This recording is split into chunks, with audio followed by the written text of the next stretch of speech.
Salut, je m'appelle Yann Langlais-Plante. Les Québécois, c'est connu, sont des consommateurs informés et avertis sur les vins et spiritueux. C'est d'ailleurs reconnu partout dans l'industrie et bien au-delà de nos frontières. Les Québécois ont un savoir qui prime sur le monde. C'est grâce à la SAQ qui a la meilleure sélection mondiale de vins. C'est grâce à cette sommellerie qui est puissante au Québec. Les conseils permanents et la formation. J'ai eu la chance de connaître toute cette évolution ultra rapide en 40 ans, ce qui n'existe pas dans d'autres pays. C'était la voix d'Alain Brumont, célèbre vigneron du Sud-Ouest en France, qui parlait des connaissances des Québécois. Avec cette curiosité vient beaucoup de questions. Quel cépage? Quelle région? Quel producteur? Quel accord? Autant d'infos qui guident le client dans ses choix. Mais qu'est-ce qui explique ce goût de savoir et comment la SAQ et ses experts partagent leurs connaissances? J'en discute justement avec deux collègues de la SAQ qui travaillent autant avec nos employés que nos clients. Rencontre et échange avec Samuel Auger, conseiller à la formation, et Julie Perrault, experte produit au marketing de contenu à la SAQ. Vous écoutez Sous le bouchon, la soif de savoir. Julie, Samuel, bonjour, merci d'être avec nous aujourd'hui. Bonjour, merci de l'invitation. Merci aussi. C'est quoi votre parcours à la SAQ? Je commence avec toi, Samuel. Moi, ça fait 36 ans que je suis à la SAQ. De ces 36 ans, j'en ai passé les 20 premières années en succursale, dont plusieurs années comme conseiller en vin. J'étais en succursale jusqu'en 2005, mais depuis le début des années 2000, j'ai commencé à faire des mandats avec différents services à l'interne, dont le service des connaisseurs de la SAQ, ça s'appelait comme ça à l'époque, où j'ai rencontré Julie.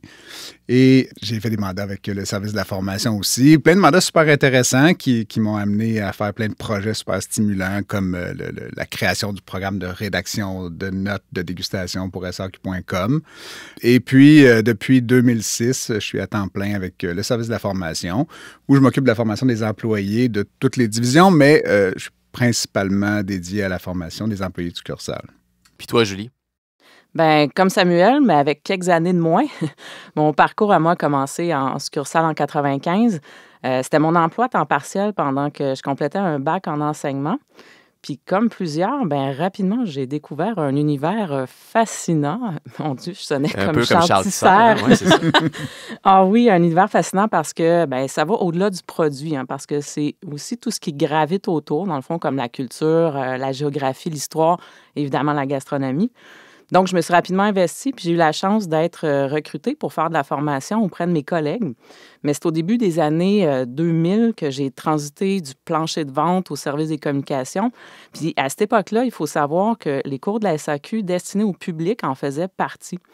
Fait que du coup, je suis comme passée de la formation aux employés au développement des cours à la clientèle. Puis le nom du programme, pour celles et ceux qui s'en souviennent, s'appelait Les connaisseurs. Sam t'en parlait justement dans ton parcours. Puis depuis ce temps-là, ben, même si ça a changé de nom puis de mandataire, ben, je continue à en faire l'animation en soirée et ça fait déjà plus de 20 ans. Et non, ce n'est pas comme un vieux couple. La passion ne s'essouffle pas et ça m'allume toujours autant.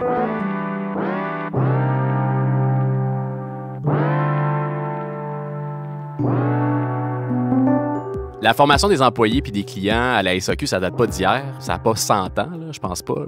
C'est pas aussi vieux que ça, mais ça fait quand même un bout qu'on fait ça. Samuel, à partir de quand la SAQ a déployé des formations pour ses employés? Bien, je ne suis pas en mesure de le nommer précisément, mais je sais que depuis au moins une quarantaine, cinquantaine d'années, la formation est très importante pour la SAQ. Je sais que le début des années 80, il y a eu la création du poste de conseiller en vin. Ça a marqué un virage dans la formation sur les produits. On a vu beaucoup d'augmentation de la formation à ce moment-là. Ça suivait aussi l'augmentation de la curiosité puis de l'intérêt de la clientèle qu'on observait. Donc, les employés devaient en savoir plus pour répondre aux clients qui en savaient de plus en plus. Aujourd'hui encore, il y a plusieurs types de formations sur les produits qui sont offertes chaque année aux employés de succursales. Des employés qui sont passionnés, qui font un excellent travail. Tous les employés ont une formation de base et donnent d'excellents conseils à la clientèle. On a aussi, parmi les employés de succursale, 165 employés qui occupent un poste de conseiller en vin actuellement. Le conseiller en vin, c'est une référence dans sa succursale, dans son secteur, dans sa région, une référence en termes de connaissances produits. Et aujourd'hui, on compte environ 110 de ces conseillers en vin-là qui sont des conseillers en vin accrédités. C'est quoi ça, un conseiller en vin accrédité, Samuel? Bien, un conseiller en vin accrédité, c'est un conseiller en vin qui a suivi et réussi sa formation conseiller en vin accrédité qui est donnée par l'Institut de tourisme et d'hôtellerie du Québec. C'est une formation qu'on a créée conjointement avec l'Institut en 2005 et qui est conçue exclusivement pour les conseillers en vin et qui est offerte exclusivement aux conseillers en vin de la SAQ.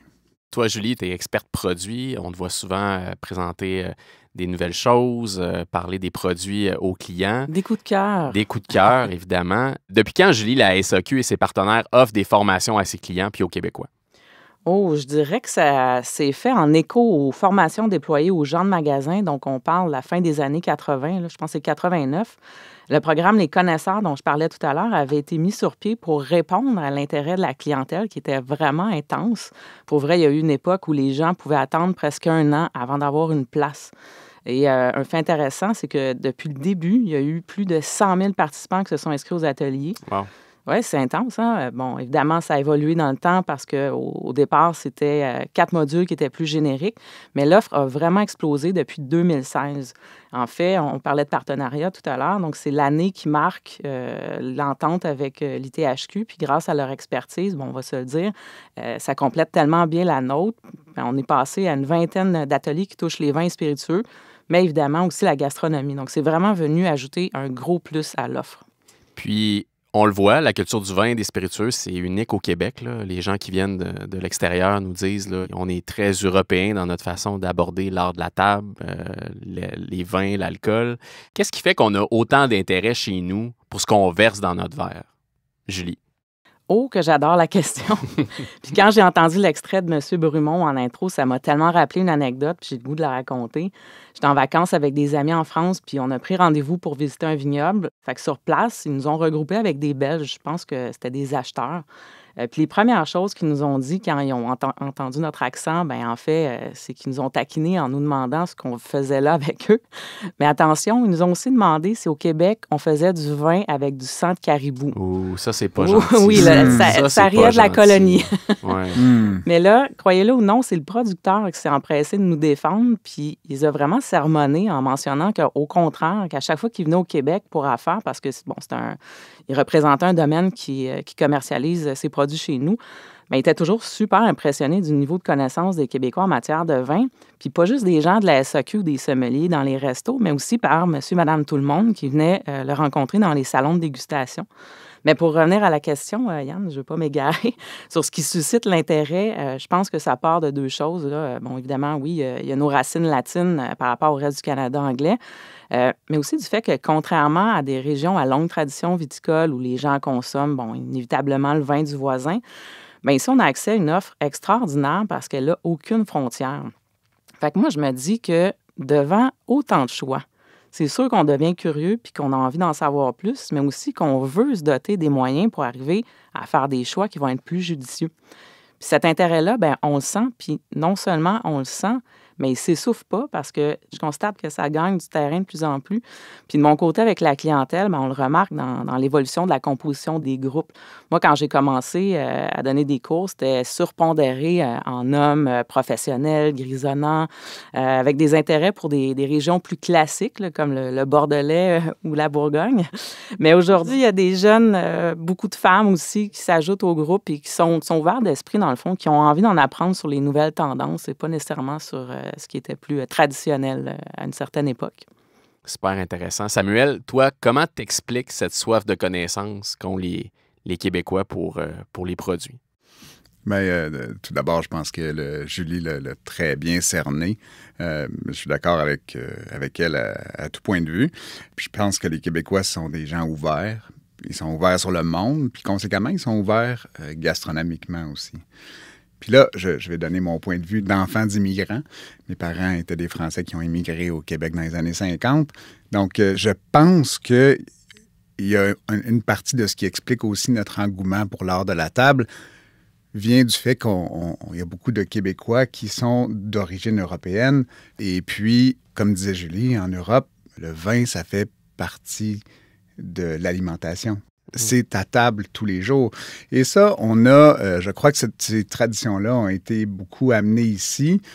La tradition de sommellerie française a aussi été amenée ici. On le voit dans notre offre de restauration qu'on a aussi au Québec. Juste à regarder le nombre de restaurants français, italiens qu'on peut trouver facilement. Vous pouvez tous m'en nommer 10 comme ça tout de suite, c'est sûr. On a cette chance-là. Oui, ouais, c'est une chance qu'on a. On a vraiment cette grande chance-là. Donc, je pense que tout ça, ça a contribué aussi à faire naître et à alimenter l'intérêt ou la passion pour la table et pour les vins et les alcools en particulier. Je pense qu'un autre facteur aussi, c'est, comme disait Julie, on n'a pas une longue histoire viticole au Canada. Jusqu'à il y a quelques années, on n'était pas considéré comme un pays producteur et donc, on fallait se tourner vers les marchés extérieurs pour s'approvisionner en vin. Et ça, conjugué au fait qu'on n'a pas de production locale là, à laquelle s'approvisionner, ça nous a permis d'être ouverts sur des vins de partout dans le monde. Contrairement à, comme disait Julie, dans le cas de la production locale, je ne sais pas si tu as déjà... Un Français, par exemple, va boire du vin français. Exactement. Un Italien va boire du vin italien. Je ne sais pas si tu as déjà essayé d'acheter une bouteille de vin chilien à Bordeaux, Yann, mais tu vas chercher longtemps. Mais on peut chercher longtemps. Donc, je pense que c'est un peu tout ça qui explique cet intérêt-là. Puis, je pense qu'on a mis en place un modèle qui, comme je disais, qui offre un choix incomparable. Puis, je le vivais régulièrement quand j'étais en succursale. À chaque fois qu'on avait des producteurs qui visitaient le magasin, les producteurs étaient abasourdis de voir la quantité phénoménale de produits différents qu'on avait dans nos tablettes. Ils nous disaient, on voit ça nulle part ailleurs dans le monde. On voit pas ça, c'est unique. La SAQ, bon, vous le savez, tout le monde le sait, c'est une société d'État, c'est un monopole. Les gens n'ont pas vraiment le choix de se tourner vers nous. Pourquoi alors on met autant d'énergie sur le service conseil? Pourquoi former notre monde sur l'histoire des producteurs, les cépages, le climat, la région? Pourquoi juste pas mettre le stock sur une tablette puis laisser les gens choisir dans une formule entrepôt? Je serais curieux de vous entendre là-dessus, Samuel. Bien, tout d'abord parce que c'est essentiel pour nous que les clients vivent une belle expérience dans nos magasins. C'est une priorité. Puis parce que les clients posent beaucoup de questions. Les clients en magasin nous demandent, mais je mange ça ce soir, qu'est-ce que je devrais acheter pour boire avec ça? Je vais chez des amis, qu'est-ce que je devrais amener comme vin? Exactement. Je veux faire un cadeau, qu'est-ce que vous me suggérez? Donc, les clients posent beaucoup de questions. Puis les employés, bien, ils répondent aux questions, mais ils ne font pas que ça. Ils doivent être en mesure de bien comprendre l'intérêt, le goût, le besoin du client. Donc, ils doivent eux-mêmes poser beaucoup de questions pour être en mesure de bien cerner ce que le client cherche puis lui offrir le conseil judicieux en fonction de son besoin. Nous, ce qu'on veut, c'est que les clients soient contents. On veut que les clients soient heureux, qu'ils apprécient leur expérience, qu'ils se fassent dire que leur vin il est bon, qu'ils ont eu le bon produit, qu'ils ont amené le bon produit, qu'ils ont fait le bon accord, ou on veut qu'ils vivent le bon accord avec le mets. Donc, c'est important pour nous. C'est important d'avoir une approche personnalisée, pas seulement avec la carte INSPE, qui est déjà un excellent outil, mais de prolonger ça avec le personnel en succursale. Oui, puis ça, les clients l'apprécient. On le voit là, dans les sondages qu'on fait. Le contact entre nos employés en succursale puis les clients, c'est quelque chose qui est précieux pour la SAQ, puis c'est quelque chose que les clients apprécient puis demandent aussi. Absolument. La valeur ajoutée en succursale, c'est le conseil. D'où l'importance d'avoir des employés bien formés vers qui les clients peuvent se tourner. On peut se référer. Julie, de ton côté? Bien, moi, ce que je pourrais dire là-dessus, qui touche peut-être plus la clientèle, c'est que oui, la SAQ, c'est une entreprise commerciale, mais elle a aussi un rôle sociétal qui se traduit par la démocratisation du monde des vins et des spiritueux. Et ça, c'est comme n'importe quoi. Je pense que ça passe par l'éducation. Comment la SAQ y arrive? Bien, d'abord, et d'ailleurs, c'est intégré au cours, c'est que la SAQ a créé des outils pour faciliter les échanges dans un langage commun avec ses clients. On en parlait, on peut penser notamment aux fiches produits sur le site transactionnel, au passé de goût. L'idée, c'est de faciliter l'approche, OK? Puis comme ça, En fait, on engage plus facilement la conversation, puis surtout, ça se fait sans prétention. C'est ça, on brise un certain mur.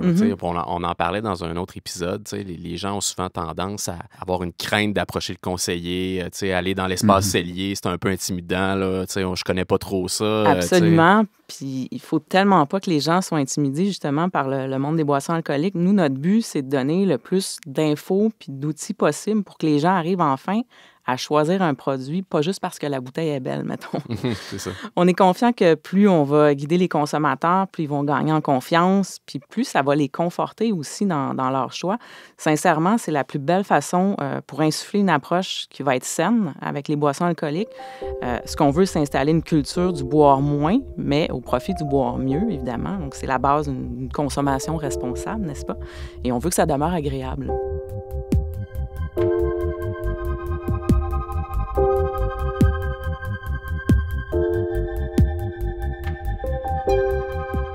On va parler de comment répondre aux besoins du client maintenant. Ça se passe comment, une formation pour un employé ou une employée de la succursale de la SAQ? Là, mettons, là, je suis employé de succursale, je vais m'asseoir dans une de tes salles de cours.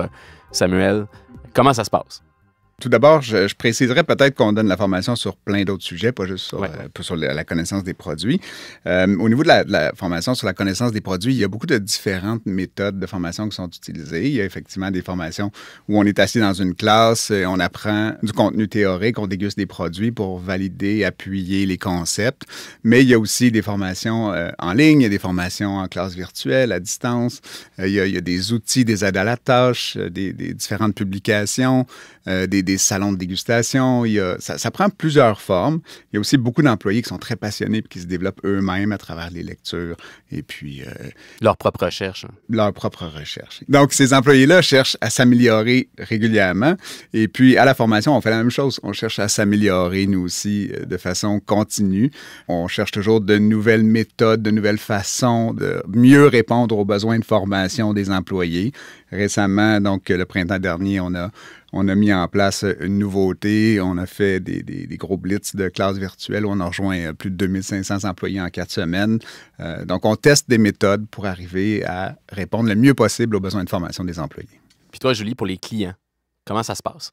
Je dirais même objectif pour ce qui est de l'acquisition de connaissances, mais ça va se faire via un chemin qui va être différent. Puis je vais en profiter peut-être pour apporter une nuance. Là. J'aime bien préciser que ce qui est offert à la clientèle, c'est pas des cours didactiques comme tels avec des examens. Là. On veut pas faire peur aux gens. Avec une note de passage. Exactement. Il n'y a pas d'apprentissage par cœur et tout ça. Donc, c'est vraiment des ateliers. Donc, ça se veut ludique. Les gens viennent pour partager leur passion puis avoir du fun. Donc, comment ça se passe? Bien, disons que jusqu'à l'arrivée de la pandémie, tout se faisait en présentiel dans plusieurs grands centres du Québec. Là, on parle d'ateliers de 1 à 3 soirs à raison d'une fois par semaine. Puis c'est des groupes qui varient là, entre 20 et 24 personnes. Puis là, évidemment, dans les dernières années, le resserrement des mesures sanitaires nous a amené à trouver des façons d'entretenir l'intérêt de la clientèle en offrant des versions allégées en virtuel, comme parlait Sam tout à l'heure. Et bien, on s'est rendu compte que ça rejoignait d'autres gens qu'on ne voyait pas avant. Par exemple, ceux qui n'avaient pas nécessairement envie de se déplacer, de payer une gardienne, de faire une heure d'auto, chercher un stationnement, ou qui cherchaient tout simplement de la flexibilité. Mais pour info, même si on est de retour en présentiel, il y a toujours des offres en virtuel. Donc, on a gardé ces ateliers-là. On a vu que ça fonctionnait bien. Puis la façon que ça fonctionne, on parle d'une douzaine de connexions par événement, là, quand on parle de bulles dans l'écran. Plus concrètement, par exemple, si vous voulez faire une soirée cocktail avec un mixologue tout en restant dans votre salon, votre cuisine avec vos amis, ça peut être aussi simple que ça. Puis là, je vous ai parlé de façon très sommaire de l'offre à l'ITHQ, notre super partenaire. Oui, tout à fait. Mais s'il y en a qui s'intéressent, le plus simple, c'est d'aller zioter sur le site. C'est facile, on tape Atelier SAQ par ITHQ dans un moteur de recherche et vous devriez les trouver sans trop de difficultés.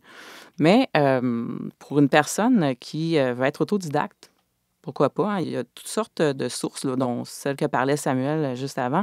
Mais on peut aussi aller sur notre site saq.com, il y a beaucoup de choses là-dessus. Ben oui, les gens, on dirait qu'ils ne le savent pas ou qu'ils ne le cherchent pas. Mais il y a une section qui s'appelle « Le goût de savoir ». Puis là-dedans, il va se trouver beaucoup d'informations sous différents thèmes. Fait que, à partir de ça, on peut très facilement s'amuser à filtrer l'offre de produits en fonction de nos goûts. Donc, ça peut être par cépage, ça peut être par région, ou pour explorer une gamme de vins en particulier. Là, on parle de plus en plus de vins orange ou de vins nature. Donc, je vous dis, il y a vraiment des heures de plaisir et surtout de découverte à faire de cette façon-là. Puis, ça peut être aussi intéressant de le faire en passant par les passés de goût. Oui, je le sais, elles peuvent sembler simplistes pour certains, mais il faut juste bien comprendre ce qu'elles ont à dire parce qu'elles répondent notamment à plusieurs questionnements que les clients ont en succursale. Mais justement, j'allais te poser la question, qu'est-ce qu'elles veulent dire, les pastilles? Plein de choses, Yann. Écoute, ça te dit en partant si ton vin est léger ou il est plus corsé. Est-ce que ton vin est sec ou il est sucré? Là, quand vous voyez le mot doux, par exemple, dans une pastille, c'est ce que ça vous signale. Puis, par exemple, si vous voyez aromatique et rond pour un vin blanc ou encore aromatique et charnu pour un vin rouge, bien, c'est qu'il y a des bonnes chances que ces vins-là aient aussi des arômes boisés. Bref, il existe plusieurs avenues pour s'initier à son rythme puis en profiter pour se familiariser. Puis ça peut même simplement passer par un genre de « si j'aime ceci, bien, je pourrais aimer cela ». En fait, dans le fond, c'est que ça permet de peaufiner nos apprentissages en assimilant les éléments que différents vins peuvent avoir en commun. Puis tout ça dans le plaisir. Absolument.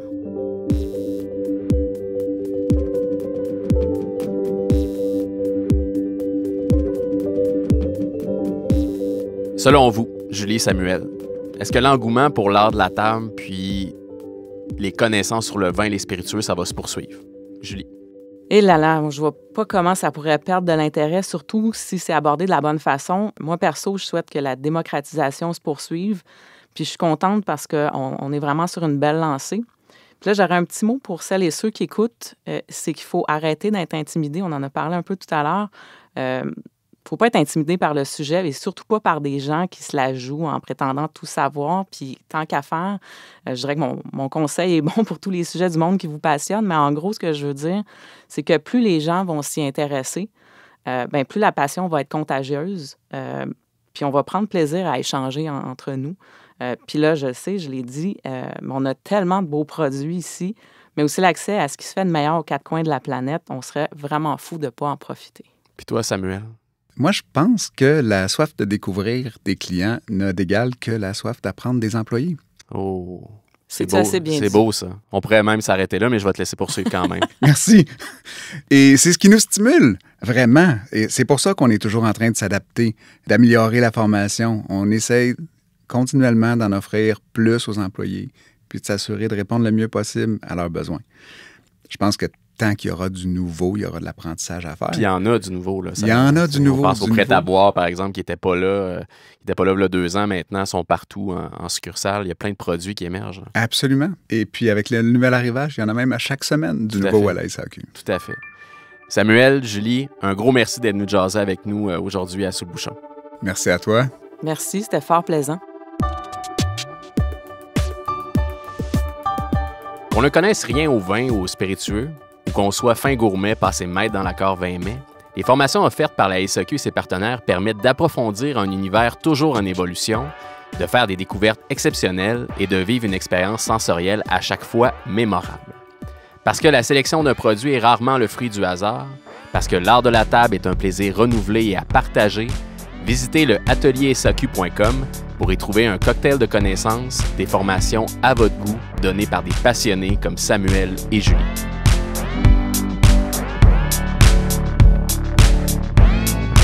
Le balado Sous le bouchon est une production de la SAQ en collaboration avec Magnéto. Idée originale, Yann Langlais-Plante et l'équipe des affaires publiques et communications de la SAQ. Prise de son, montage, mixage et musique, Antonin Wyss. Un merci spécial à Linda Bouchard et Marie-Claude Nantel pour la recherche et le contenu de cet épisode. Abonnez-vous et parlez de Sous le bouchon autour de vous. Je m'appelle Yann Langlais-Plante. Merci de nous avoir écoutés.